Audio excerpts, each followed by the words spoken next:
खजुराहो से ये बड़ी खबर आ रही है, जहां पर रायपुर पुलिस ने विवादित धर्मगुरु कालीचरण को गिरफ्तार कर लिया है। पिछले दिनों रायपुर में आयोजित धर्म संसद में कालीचरण ने राष्ट्रपिता महात्मा गांधी पर अमर्यादित टिप्पणी की थी। इसके बाद कालीचरण पर केस दर्ज किए गए थे।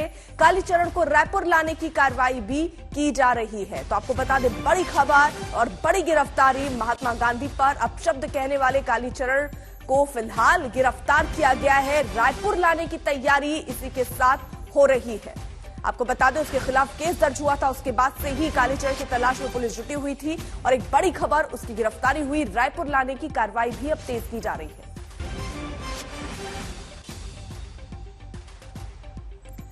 रवीश पाल सिंह हमारे साथ, हमारे सहयोगी इस वक्त जुड़ चुके हैं। रवीश, कब हुई है गिरफ्तारी और रायपुर लाया कब तक जाएगा?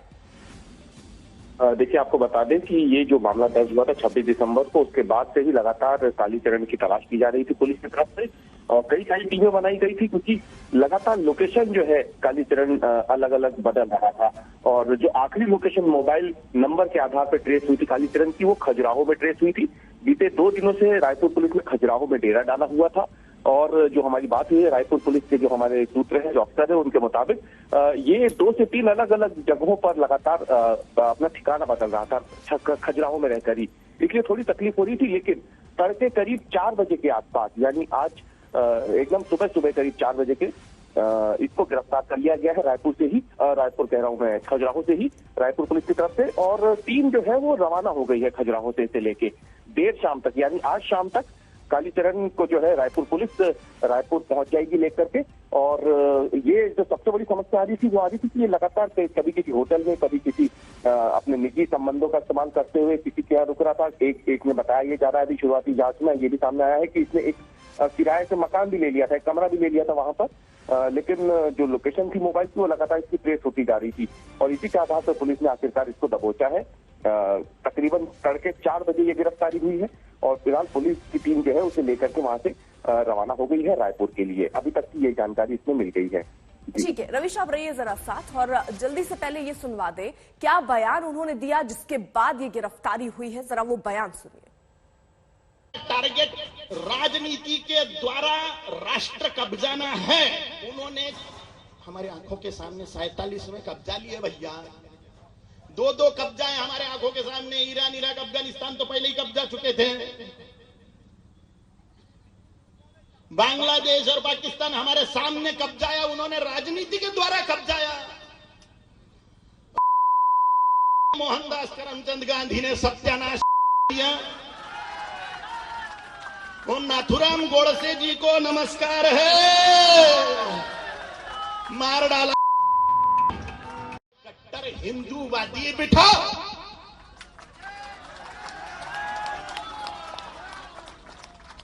और यज्ञ में जैसे आहुतियां देने के लिए उत्सुक रहते हैं, उस प्रकार वोट करने जाइए हिंदुत्व के लिए। तो यही वो विवादित बयान जिसके बाद उनके खिलाफ एफआईआर दर्ज होती है और उसके बाद आखिरकार उनकी गिरफ्तारी होती है। रवीश पाल हमारे साथ, हमारे सहयोगी इस वक्त मौजूद है। क्या जानकारी मिल रही है रवीश? कितने ठिकानों को इसने बदला, किन किन होटल में ये रहा, किन किन जगहों पर ये रहा, उस बारे में क्या जानकारी मिल पा रही? देखिए, अभी जो अफसर जो जिनसे हमारी बात हुई है, क्योंकि वो ऑन द वे है, रायपुर के लिए निकले हुए हैं, तो उनका नेटवर्क जो बीच में जा भी रहा है। लेकिन इतनी बातचीत उन्होंने, जब हमारी बात हुई थी गिरफ्तारी के बाद, तो इतनी जानकारी उन्होंने जरूर दी है कि इसकी जो सूचना के आधार पे लगातार पुलिस को ये जानकारी मिल रही थी कि ये कहीं ना कहीं मध्य प्रदेश में ही छिपा हुआ है। शुरुआती तौर पे देखा जाए तो माना ये जा रहा था कि ये इंदौर या उसके आगे का जो इलाका है वहां पे कहीं छुपा हुआ है और कोशिश कर रहा है कि वहां से वो बयान जारी करे। लेकिन ऐसा हो नहीं पाया, क्योंकि लगातार हम लोग इस बात की जानकारी निकाल रहे थे जब ये सूचना आई थी कि मध्य प्रदेश में कहीं है। लेकिन पुलिस जो है इसके मोबाइल नंबर, इसकी 2-3 जो सहयोगी हैं, जिनको एक तरीके से देखा जाए तो पुलिस ने रडार पे रखा हुआ था, उनके साथ भी संपर्क में थी। हालांकि अभी इसका खुलासा पुलिस कर नहीं रही है, लेकिन पुलिस इसकी लोकेशन को बड़ी नजदीकी से देख रही थी और इसीलिए कई टीमें बनाई गई थी, क्योंकि पुलिस को एक अंदेशा ये भी था कि ये अपना ठिकाना बदल करके खजुराहो से होता हुआ जो नजदीकी राज्य है उत्तर प्रदेश, वहां भी जा सकता है। इसलिए पुलिस की एक टीम उस बॉर्डर पे भी तैनात कर दी गई थी कि यदि ये वहां से निकलता भी है, खजुराहो से निकल के यूपी की सीमा में भी दाखिल होता है, तो उसको गिरफ्तार किया जा सके। लेकिन लोकेशन करीब 3 इसने अलग अलग बदली है। खजुराहो में ही इसकी 2 लोकेशन अलग अलग ट्रेस हुई थी शुरुआती तौर पे, और पुलिस ने दोनों पर नजर रखी। आखिरकार तड़के इसको गिरफ्तार किया गया है। अभी तक की जानकारी के मुताबिक जो लोकल पुलिस है खजुराहो की, उसको इस पूरे ऑपरेशन की कोई जानकारी नहीं दी गई थी। ये ऐसा रायपुर पुलिस का फिलहाल कहना है, क्योंकि इसकी जरूरत नहीं पड़ी। अगर ये वहां पे इसकी गिरफ्तारी का विरोध होता तो शायद जरा ये तस्वीरें भी इस बीच दिखा दें। गिरफ्तारी के बाद की ये पहली तस्वीर भी सामने आई है। बहुत सारे ठिकाने तब से ये बदल रहा है जब से इसके खिलाफ एफआईआर दर्ज हुई। पुलिस अलग अलग दबिश दे रही थी अलग अलग जगहों पर, और आखिरकार ये गिरफ्तारी हुई है। महात्मा गांधी पर अपमानजनक टिप्पणी का ये मामला था धर्म संसद में, और उसके बाद से आवाजें उनके विरोध में उठी, उनके खिलाफ एफआईआर दर्ज हुई, और उसके बाद से ही गिरफ्तारी का सिलसिला शुरू कर दिया गया था कि किसी तरह इसे पकड़ा जाए और गिरफ्तार किया जाए। लेकिन ये अपने ठिकाने बदल रहा था, जिसकी वजह से थोड़ी देर हुई। ये तस्वीर, पहली तस्वीर गिरफ्तारी के बाद की सामने आई है।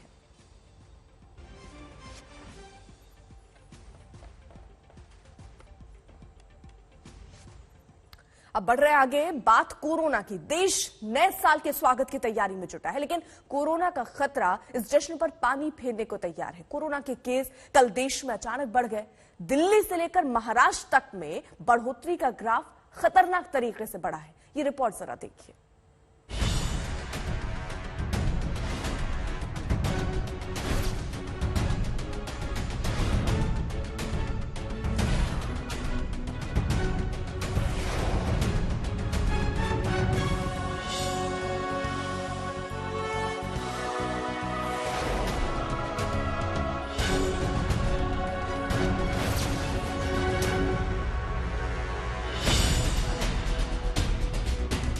कोरोना की दूसरी लहर के खौफ से निकले अभी चंद महीने ही बीते हैं, और एक बार फिर से बहरूपिया वायरस ने देश को डराना शुरू कर दिया है।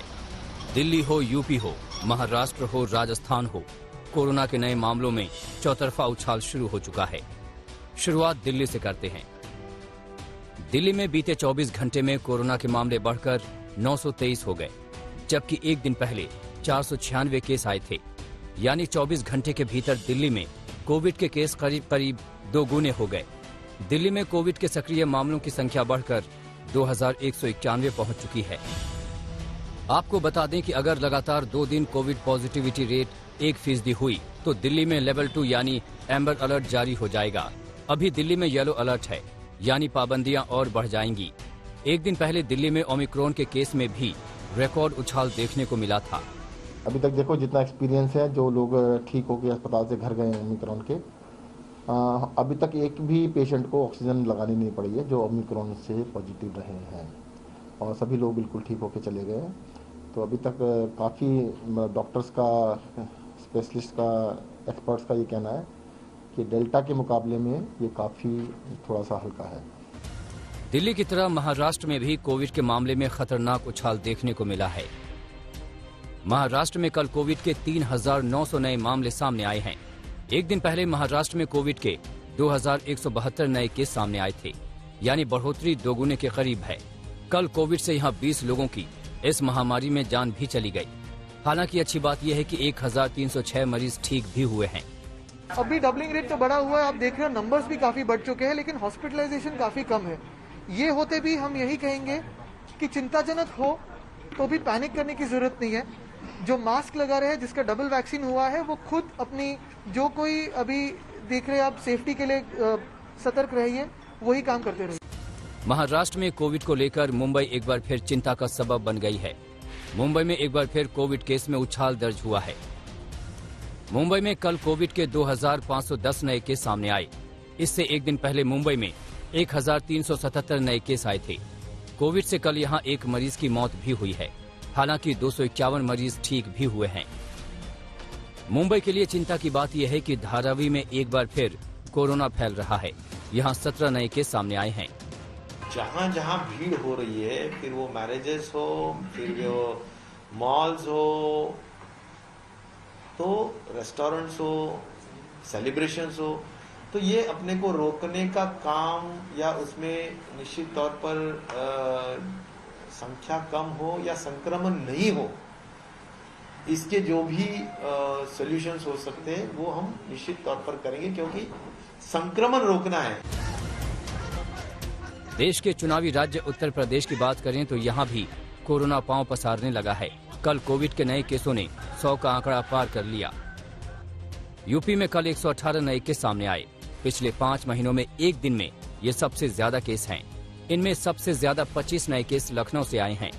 गौतम बुद्ध नगर से 21, गाजियाबाद से 13 और मुरादाबाद से 11 नए केस आए हैं। यूपी में कोरोना मरीजों की एक्टिव संख्या 473 हो गई है। टेस्ट पॉजिटिविटी रेट में भी 5 गुने का फर्क हुआ है। हालांकि संख्या अभी बहुत कम है, इतनी बड़ी जनसंख्या में बहुत ही कम संख्या में केसेस अभी आ रहे हैं, लेकिन जो बढ़ोतरी का एक ट्रेंड है उससे ये अनुमान लगाया जा सकता है कि केसेस अभी बढ़ने की संभावना है। उधर रेगिस्तानी सूबा राजस्थान में भी कोविड विस्फोट हुआ है। राजस्थान में कल कोरोना के 131 नए केस सामने आए हैं। 217 दिन बाद इतने केस देखने को मिले हैं। इनमें अकेले जयपुर में 88 मामले दर्ज हुए, जिसमें ओमिक्रॉन के 22 केस हैं। ये निश्चित रूप से दिखा रहा है कि कोरोना के केसों में वृद्धि हो रही है और लोगों को जिस तरह से कोविड एप्रोप्रिएट बिहेवियर की पालना नहीं कर रहे हैं, उसका परिणाम है कि ये वृद्धि देखने को यहाँ मिल रही है। संक्रमण कैसे रोका जाए, इस विशेष ध्यान हमारा इस पर है। इसीलिए हमारी जो टीम है लगातार हमारे माननीय सीएम महोदय की अध्यक्षता में जिस तरह से वो लगातार हमारी मॉनिटरिंग कर रहे हैं। साफ नजर आ रहा है कि कोरोना ने फिर से रफ्तार पकड़ी है। इसे रोकना है तो सबसे जरूरी है कि लोग लापरवाही छोड़ें और पहले की तरह सख्ती से प्रोटोकॉल का पालन करें, नहीं तो तीसरी लहर का अंदेशा सही साबित हो जाएगा। आज तक ब्यूरो। तो एक बात तो तय है कि हम तीसरी लहर की तरफ बढ़ रहे हैं। जिस तरीके से केसेस आगे बढ़ रहे हैं, कुछ खास सहयोगी इस वक्त हमारे साथ जुड़ चुके हैं, अलग अलग जगहों से हैं, जो बताएंगे वहां क्या स्थिति है। दिल्ली से हिमांशु मिश्रा हमारे साथ हमारे सहयोगी जुड़ चुके हैं, मुंबई से मुस्तफा शेख हमारे साथ हमारे सहयोगी मौजूद हैं, लखनऊ से संतोष शर्मा हमारे साथ और जयपुर से शरद कुमार हमारे साथ हमारे सहयोगी मौजूद है। सबसे पहले जरा राजधानी का हाल यानी दिल्ली का हाल जान लेते हैं। हिमांशु, यहाँ पर क्या क्या कदम उठाए जा रहे हैं, क्योंकि हम देख रहे हैं एक दिन में इतने उछाल, तो आप समझिए अगर हम हफ्ते भर का आंकड़ा ले तो स्थिति कहां पहुंच जाएगी। क्या कोई रोड मैप उस लिहाज से तैयार हुआ है दिल्ली में? देखिए, सरकार कोशिश कर रही है, क्योंकि पिछले 24 घंटे का जो कल रिकॉर्ड आया था उसमें 923 केसेस आए थे, 86% का उछाल हुआ था और 2191 कुल जो पॉजिटिव मरीज हो गए वो दिल्ली में उनकी संख्या पहुंच गई और इसके साथ जो पॉजिटिविटी रेट थी वो 1.29% हो गई, जो कि 0.2 से भी कम थी। ये जो परसेंटेज जो उछाल आया है उसको देखते हुए सरकार ने फौरन आगे के रोड मैप तैयार करने की जो पूरी प्रक्रिया है उसको शुरू कर दी है। लेकिन इसके साथ साथ जो दूसरी तस्वीर है कि करीब इसमें से जो लोग जो 2191 लोग हैं जो पीड़ित हैं, उनमें से 1000 करीब 68 लोग होम आइसोलेशन में है, यानी उन्हें हॉस्पिटलाइजेशन की जरूरत नहीं पड़ी। दूसरी तरफ रिकवरी दर भी है वो 98% से ज्यादा है। तो ये दो चीजें जो है ये बड़ी पॉजिटिव निकल के आई हैं। तो सरकार इन्हीं को ध्यान में रखते हुए कि अगर इसी तरीके से केस आगे बढ़ते रहे तो पहली चीज तो प्रतिबंध बढ़ाए जाएंगे। जो प्रतिबंध है, अभी नाइट कर्फ्यू लगाया गया है, इसके अलावा अब बाजारों और दुकानों पर नजर रखी जा रही है, ऑड इवन कर दिया गया है दुकानों में जो गैर जरूरी दुकान है, ये सारी चीजें जो है। और ठीक है, भीड़ वाली जगह है, तो देखिए खतरे की घंटी जो है वो ऐसे तो पूरे देश में बज रही है, लेकिन दिल्ली और मुंबई में सबसे ज्यादा खतरा बढ़ा हुआ है। मुस्तफा हमारे साथ हमारे सहयोगी मुंबई से मौजूद है। मुस्तफा, वहां पर क्या एहतियाती कदम उठाए गए, क्योंकि आंकड़े तो वहां पर भी ये दिखा रहे हैं कि खतरा बहुत ज्यादा बढ़ने वाला है। जी बिल्कुल, डॉक्टर्स का ये कहना है कि मुंबई में थर्ड वेव आ चुकी है, क्योंकि परसों के दिन जहां पर 1000 केसेस थे वहीं पर कल के दिन में 2500 से ज्यादा केसेस मुंबई में पाए गए हैं। ओमिक्रॉन के चलते ये पूरा वेव आया है, ऐसा भी डॉक्टर्स का बताना है। 75% ऑफ द जो पेशेंट्स हैं वो फुल्ली वैक्सीनेटेड हैं, उसके बावजूद वो कोविड पॉजिटिव पाए गए हैं। लेकिन जो राहत की बात है वो ये है कि कम से कम लोगों को हॉस्पिटलाइजेशन की जरूरत पड़ रही है। 7 से 8 दिनों में वो लोग नेगेटिव भी आ रहे हैं। लेकिन अभी न्यू ईयर के जो प्रतिबंध है वो मुंबई में पूरी तरह से लगा दिए गए हैं। लेकिन आने वाले दिनों में दिल्ली में जिस तरह के रिस्ट्रिक्शन लगे हैं, स्वास्थ्य मंत्री ने इशारा किया है कि कहीं ना कहीं आने वाले हफ्ते में अगर इसी तरह से केसेस मुंबई में बढ़ते रहे तो रिस्ट्रिक्शन और सख्त करने पड़ेंगे। ठीक है, आप रहिए, लखनऊ का भी रुख कर लेते हैं। संतोष शर्मा हमारे साथ है। लखनऊ की क्या हाल संतोष? देखिए, लखनऊ, अगर उत्तर प्रदेश की बात करें या लखनऊ की बात करें तो लखनऊ में सबसे ज्यादा केसेस बीते 24 घंटे के अंदर आए। लखनऊ में 25 केस आए हैं, नोएडा में 21 केस आए हैं, गाजियाबाद में 13 केस आए हैं। उत्तर प्रदेश में टोटल 473 मरीज अभी भी हैं। दिल्ली और मुंबई की कंपैरिजन में भले ही उत्तर प्रदेश में हालात या संख्या कम आ रही हो, लेकिन उत्तर प्रदेश के अगर आंकड़ों की बात करें तो बीते कुछ दिनों में सबसे ज्यादा संक्रमण की जो रेट मिला है, जो मरीज बढ़े हैं 24 घंटे में, वो बीते 24 घंटे के अंदर मिले हैं। इसीलिए उत्तर प्रदेश सरकार के द्वारा नाइट कर्फ्यू लगा दिया गया है। साफ तौर पर निर्देश दिए गए हैं कि मास्क नहीं तो सामान नहीं बाजारों के लिए लागू कर दिया गया है। लेकिन लापरवाही की वजह से अभी भी उत्तर प्रदेश में अगर संक्रमण का खतरा बढ़ता जा रहा है। लोग बिना मास्क के बाजारों में घूम रहे हैं। जो सोशल डिस्टेंसिंग का पालन की बहुत जरूरी बात कही जाती है वो नजर नहीं आ रही है। लिहाजा उत्तर प्रदेश में आंकड़ों में भले ही अभी कमतर नजर आ रहे हो, लेकिन अभी खतरा बढ़ता जा रहा है। जी, तो खतरा जो है वो देखिए बढ़ता जा रहा है। जरा राजस्थान का रुख कर लेते हैं। शरद कुमार वहां से मौजूद है, वहां पर क्या आंकड़े कह रहे हैं, वहां खतरा कितना मंडराता हुआ नजर आ रहा है? शरद, देखिए 6 महीने में सबसे ज्यादा आंकड़ा कल दर्ज हुआ है राजस्थान में कोरोना के, लेकिन कोरोना के विस्फोट के साथ टूरिस्टों का भी विस्फोट हुआ है। अकेले दिसंबर में 5 लाख से ज्यादा टूरिस्ट राजस्थान आए हैं। हरियाणा, यूपी, दिल्ली जैसे जगहों पर पाबंदी लगने के बाद, एनसीआर नए साल के जश्न मनाने के बाद सारे टूरिस्ट जो है राजस्थान की तरफ रुख कर लिए हैं। अकेले 2 दिनों में 15,000 लोग राजस्थान में आए हैं। और जिस तरह से कोरोना का आंकड़ा लगातार बढ़ रहा है, सरकार काफी चिंतित है, क्योंकि जिस जगह पर हम खड़े हैं 6 महीने पहले यहाँ पर पैर रखने की जगह नहीं हुआ करती थी। मारामारी हुआ रहता था कोरोना की जांच के लिए और टीका के लिए। लेकिन आज सुकून जो सुकून छिन न जाए, इसके लिए सरकार ने आधी रात को गाइडलाइन जारी किया है। लेकिन यह ध्यान रखा है कि टूरिस्ट जो आए हैं वो परेशान नहीं हो, कमाई का रास्ता खुला रहे। रात को ऐसे तो 10 बजे तक कर्फ्यू लगा दिया गया है, लेकिन 31 दिसंबर को नए साल का जश्न मनाने के लिए 2.5 घंटे की छूट दी गई है। 1 बजे तक लोग जश्न मना सकते हैं होटलों में।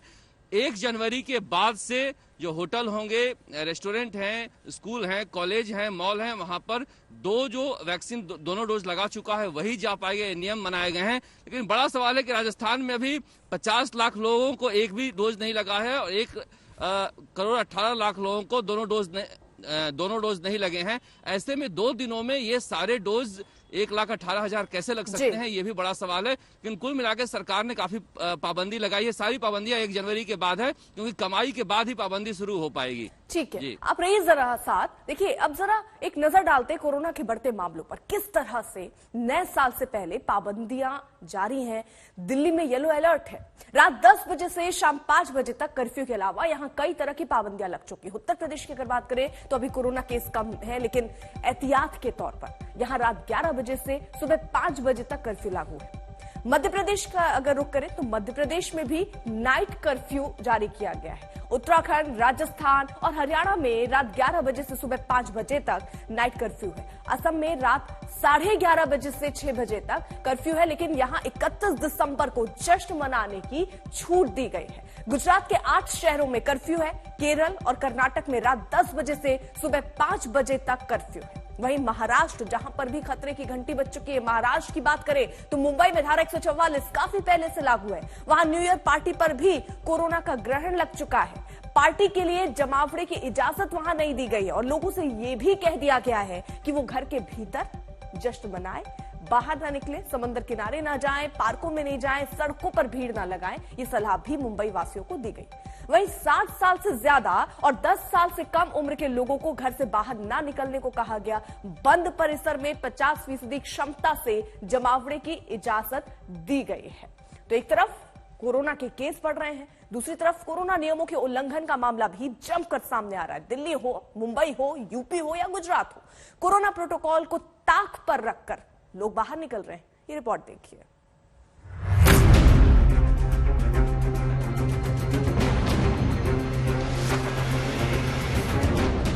ये मजबूरी है या लापरवाही, देखने का नजरिया अपना अपना हो सकता है, लेकिन हकीकत यही है कि ये भीड़ अब डराने लगी है। दिल्ली में येलो अलर्ट के रूप में कोविड पाबंदियों की नई किश्त शुरू हुई तो मेट्रो स्टेशन के बाहर हाहाकार मच गया। बस और मेट्रो 50% क्षमता के साथ चलाने के फैसले की वजह से मेट्रो स्टेशन के बाहर दैनिक यात्रियों की भीड़ लग गई। आप खुद सोचिए, इससे कोरोना बढ़ेगा या रुकेगा? यात्री बताते हैं कि मेट्रो ट्रेनों के भीतर किसी तरह की पाबंदी का पालन नहीं हो रहा। ऐसी तस्वीरें भी सामने आई हैं, यानी मेट्रो स्टेशनों के बाहर पाबंदियों का पूरा दिखावा चल रहा है। मेट्रो में रिस्ट्रिक्शन है कोई? नहीं, केवल बाहर रेस्ट्रिक्शंस है एंट्री के लिए, अंदर कोई रेस्ट्रिक्शंस नहीं है। I have tweeted to DMRC and PM also. ये अभी का है? अभी रिसेंटली फुल स्टैंडिंग। मतलब आप अभी जो मेट्रो से निकले हैं वो ये हाल था मेट्रो के अंदर? Was there 50% seating in the metro? No. What was going on? Full seating? No, it was full sitting. It was full seating. Yes. Restriction नहीं था अभी अंदर? नहीं, बाहर लाइन्स थे मेट्रो के बाहर, बट सिटिंग फुल था। इसी तरह दिल्ली के तमाम बस स्टॉप्स पर भारी भीड़ नजर आई, यानी येलो अलर्ट के बाद नए तरीके का संकट शुरू हो गया।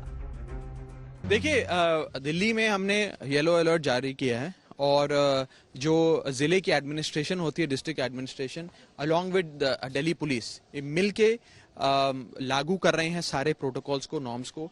और मुझे लगता है कि दिल्ली वालों ने जिस हिसाब से फर्स्ट वेव में, सेकेंड वेव में केजरीवाल सरकार के साथ मिलकर एक बहुत बड़ी लड़ाई लड़ी, बड़े पर्सनल सैक्रिफाइसेस भी देने पड़े, इनकन्वीनियंस भी हुई, लेकिन लोगों ने मिलकर लड़ाई लड़ी। हम इस बार भी दिल्ली वाले कोविड की लड़ाई में सबसे आगे होंगे। येलो अलर्ट के बाद मास्क और 2 गज की दूरी को लेकर दिल्ली पुलिस भी सख्त हो गई है। 28 दिसंबर को कोविड प्रोटोकॉल तोड़ने के 4,392 केस दर्ज हुए हैं, जिनमें मास्क न पहनने के 4,248 केसेस हैं। 83 केस 2 गज की दूरी का पालन न करने को लेकर, जबकि 60 केसेस सार्वजनिक जगहों पर थूकने के हैं। लेकिन अकेले दिल्ली को क्यों दोष दें?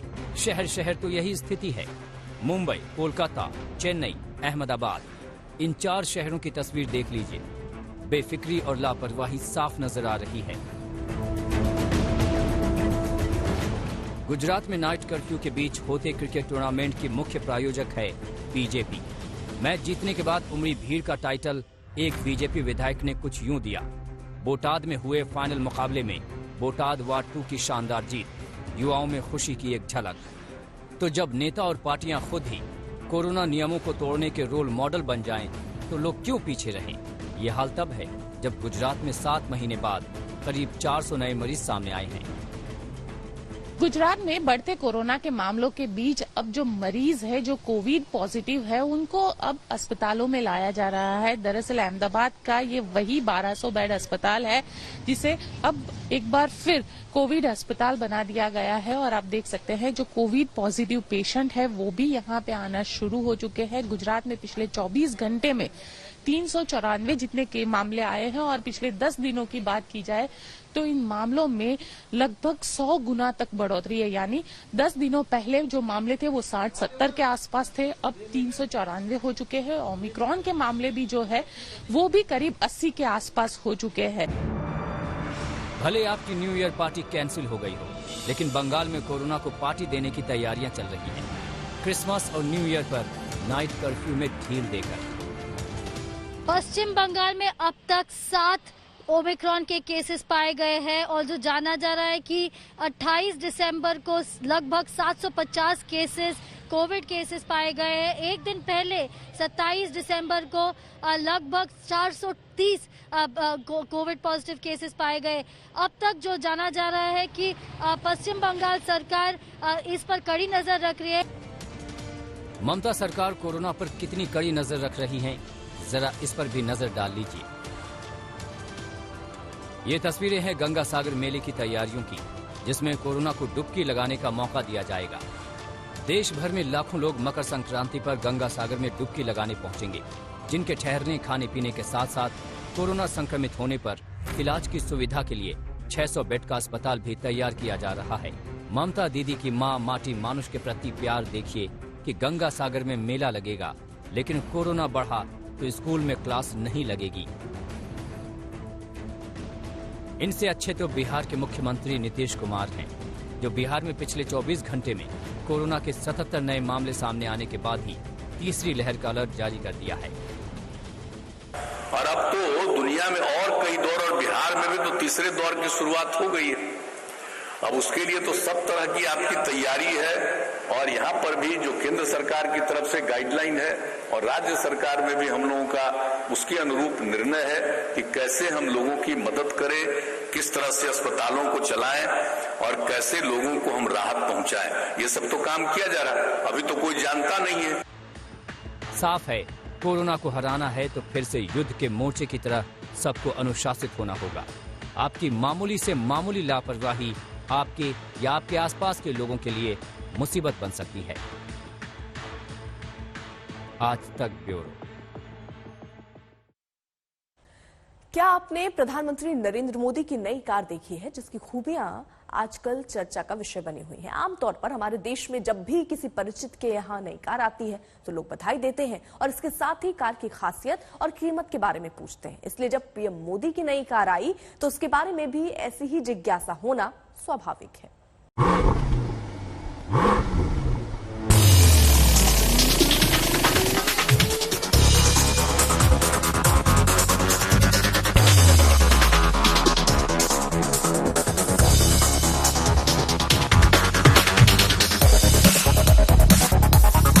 न बम के प्रहार से न गोलियों की बौछार से ये वो कार है जो किसी भी हमले को नाकाम करने के लिए तैयार है। इसका नाम है मर्सिडीज मायबाह S650 गार्ड। अब यही प्रधानमंत्री नरेंद्र मोदी की नई कार है। कार के नाम में गार्ड शब्द जुड़ा हुआ है, जिसका मतलब है कि ये सड़क पर चलता वो अभेद किला है जिसमें सुरक्षा की 100% पक्की गारंटी है। इससे पहले प्रधानमंत्री BMW 7 series high security edition में चला करते थे।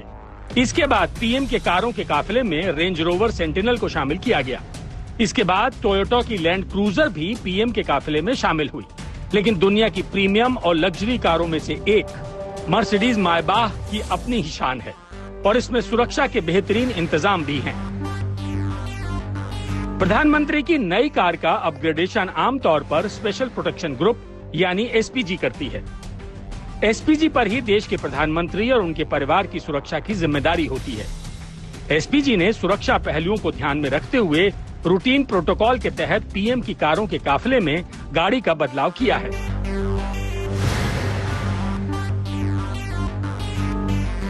पीएम मोदी की इस नई कार को दुनिया की सबसे सुरक्षित कारों में गिना जा रहा है।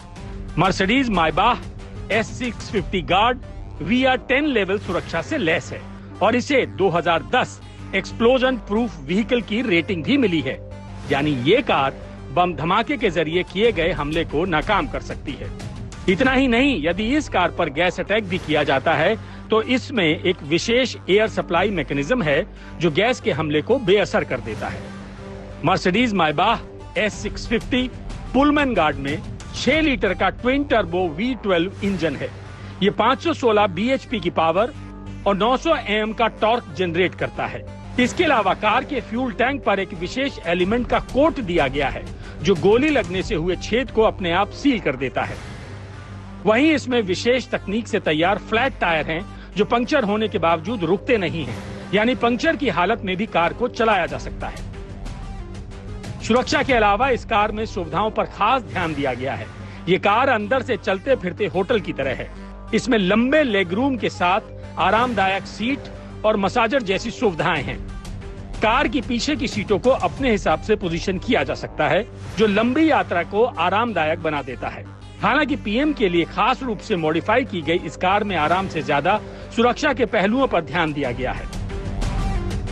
एक दौर था जब देश के प्रधानमंत्री के काफिले में एम्बेसडर कारें हुआ करती थीं। खुद पीएम मोदी बतौर गुजरात के सीएम रहते हुए स्कॉर्पियो में चला करते थे। लेकिन तकनीक में बदलाव और सुरक्षा कारणों को ध्यान में रखते हुए कारों के काफिले में बदलाव होते चले गए।